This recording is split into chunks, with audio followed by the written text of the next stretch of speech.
Hello, everybody.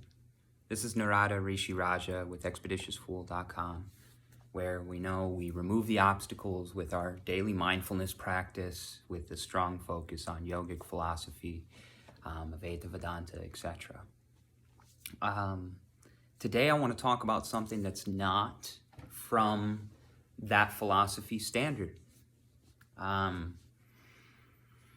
Now, I disagree, but as far as what most people know of, Jesus would not be considered in the yoga category, right? When most people in the West hear that.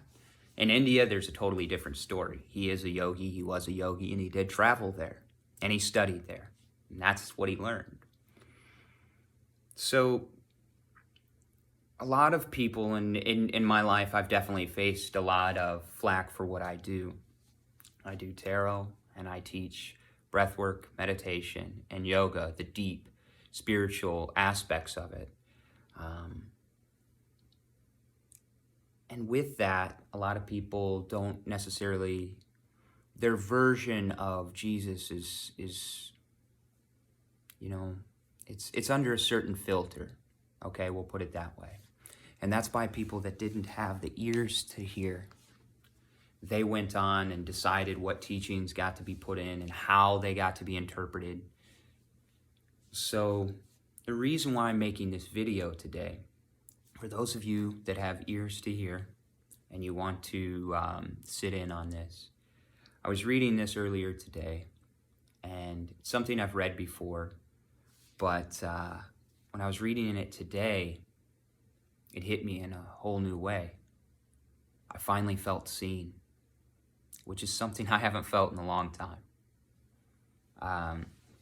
Now, it's incredible the way that that this is, and there's a lot of truth in this, and it's going to be a longer video, so hang in there with me. But there's nothing but truth in this, both in what I'm about to read, as well as my experience being exactly as this is. And what I see in the way that I see in the way that I'm trying to teach, and what I'm trying to teach is exactly this. And how I'm received is exactly this. Like I said, it's the first time I felt seen in a long time. Now, saying that before I read any of this, I want to let you know that's going to trigger a lot of people. But you need to know this side, because if you listen to this, it paints a little bit of a different story of some of the teachings you may have heard time and time again. And these are Jesus's exact words. What I'm about to read to you is called the Book of Yeshua. All right. So let's straighten our spines, if you will. Take a deep breath in. 1, 2, 3, 4, out. 4, 3, 2, 1. Let's close our eyes. In. 1, 2, 3, 4, out. 4, 3, 2, 1. And just listen as I read the Book of Yeshua. Peace to you. My peace I give to you. It is necessary I speak to you of certain things, because this is the teaching for the perfect.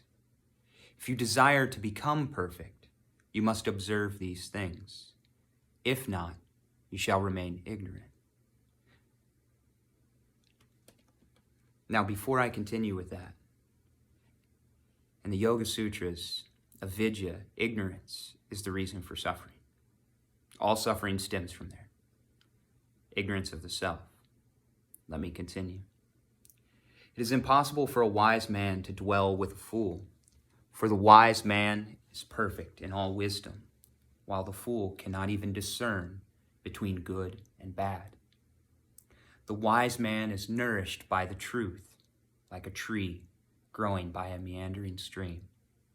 The ignorant, although they have wings, are attracted to visible forms, things that are far from the truth.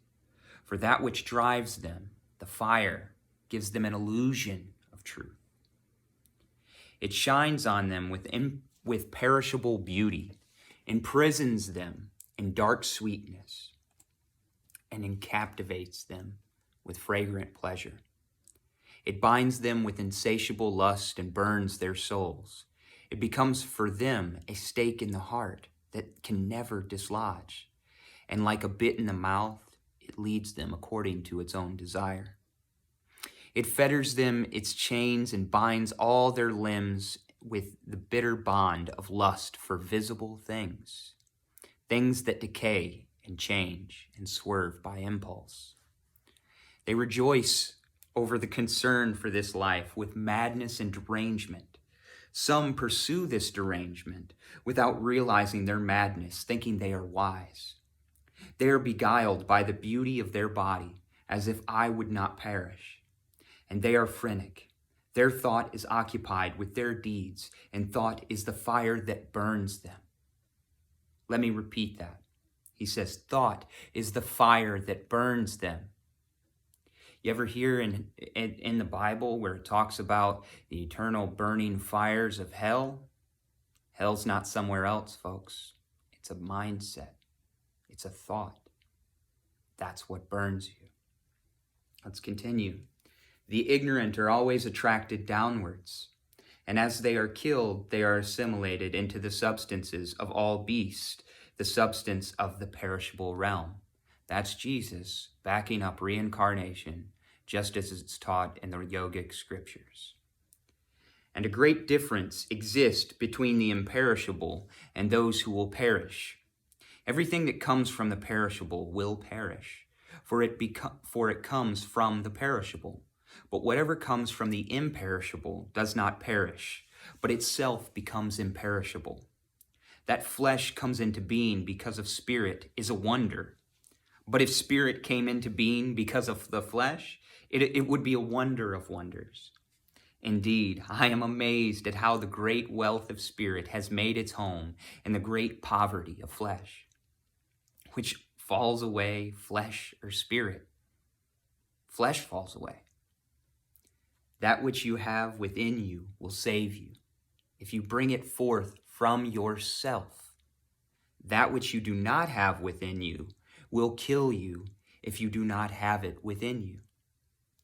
All natures, all forms, all creatures exist in and with one another, and they are resolved again into their roots, for the nature of matter is resolved into the roots of their nature alone. He who is from truth does not die. He who is from the womb of a woman dies. The multitude of men go astray, because they do not know the difference, and they die. Whoever has ears to hear about infinities, let him hear. It is to those who are awake that I address. I've said this many times. The teachings I have, they're not your common yoga class. It's a little bit different than that. I come from the one that I might tell you all things. It is to those who are worthy of my mysteries that I tell my mysteries. Whoever finds the truth of my words will not experience death. My teaching is not mine, but of the one who sends me. 100%. It's service. He who sends me sees the one who sends me. He who receives me receives the one who sends me. I come as a light into the world, that whoever receives me may not remain in darkness. There is a light within a man of light, and he lights up the whole world. If he does not shine, he is in darkness. It is a light that light exists. I am the Alpha and Omega, the beginning and end. Fear not. I am the first and last, the living one. I am he who is dead, and behold, I am alive forevermore. Before Abraham was, I am. All authority is given me on earth and in heaven. I and the Father are one. I came to make things below like the things above, and the things outside like those things inside. I came to unite them in that place. I am the way, the truth, and the life. All who come to the Father come through me. If you know me, you know the Father. Henceforth you know him and have seen him. It is I who am the light above the all. It is I who am the all. From me does the all come forth. Into me does the all extend. Split a piece of wood and I am there. Lift up a stone and you will find me. He who will drink from my mouth will become like me, and I myself shall become he. And the things that are hidden shall be revealed to him. I shall give to you what no eye has seen, what no ear has heard, and what no hand has touched. And what has never occurred to the human mind. I am the light of the world. He who comes with me will not walk in darkness, but will be the light of life. He who comes as me will also do the works that I do, and greater works than these will he do. Greater works than he will he do. Right there he tells you. He's not the epitome. Everyone can reach this.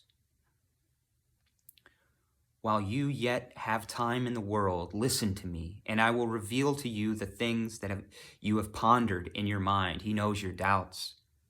You have received mercy. Do you not then desire to be filled? Your heart is drunken. Do you not then desire to be sober?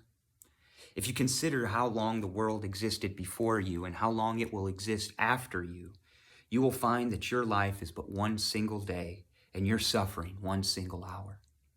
If you knew you now in this your day, the things that make for your peace, but they are hidden from your eyes.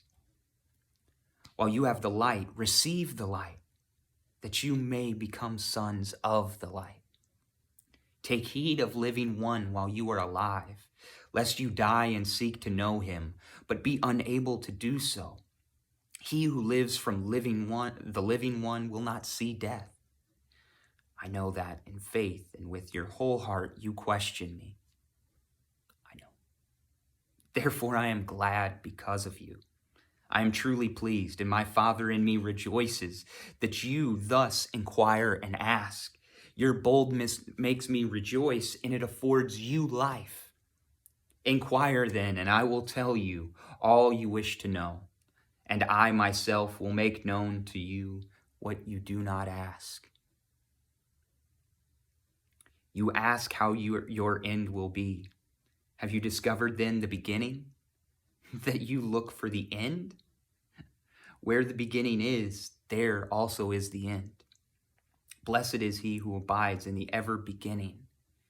He who will know the end and will not experience death. Blessed is he who is before everything comes into being. For he who is, ever has been, and ever shall be. He who is ineffable. No principle knows him, no authority, no subjugation, nor any creature from the foundation of the world until now, except he alone, and anyone to whom he wills to reveal himself through him who is from infinite light, forevermore, I offer this great salvation. Let's repeat that again. He who is ineffable. No principle knows him, no authority, no subjugation, nor any creature from the foundation of the world until now, except he alone, and anyone to whom he wills to reveal himself through him who is from infinite light. Forevermore, I offer this great salvation. He who is immortal and eternal. This is talking about who you truly are. Having never been born, everything that is born will perish. He is unbegotten, having no beginning. Everything has a beginning, has an end. Because no one rules over him, he has no name. Whatever has a name is the creation of another. He is unperceivable, he has no form. Whatever has form is the creation of another, as in God, what we truly are, what it truly is this formlessness that then creates us. Well, creates what we think is us. He has a semblance of his own, not like any you have perceived or thought, but a strange semblance that surpasses all things and is greater than the universe. It looks to every side and sees itself from itself. He is infinite and ever incomprehensible. He is unchanging good. He is faultless. He is timeless. He is imperishable, and he has no likeness to anything. He is eternally blessed. He is not knowable, yet he ever knows himself. He is immeasurable. He is untraceable. He is perfect, having no defect. He is called Father of the universe. Before anything that now appears becomes visible, the majesty and the authority are in the Father. He encompasses the whole of totality. Nothing encompasses him. He is all mind and all thought and all reflecting and all authority and all will. These are equal powers that are the sources of totality. And the whole of creation, from first to last, is in his foreknowledge, that of the infinite, unbegotten Father. There comes a time and an hour when what comes next is to go to the Father. What must you do to be doing the work of the God, Father? The work of God is to become as him, he who sends to you. All right, everybody, I'm going to stop right there. We're about halfway through. I'll probably do a part 2 of this video if y'all comment and say that you want to hear the part 2. But when you can truly understand that, you have become the light in the world. You are operating from that understanding. When you understand that he's talking about is the same that you are, doesn't matter your gender. All right, everybody. Thank you so much. Thank you for listening to this. Again, this was the book of Yeshua. Namaskar.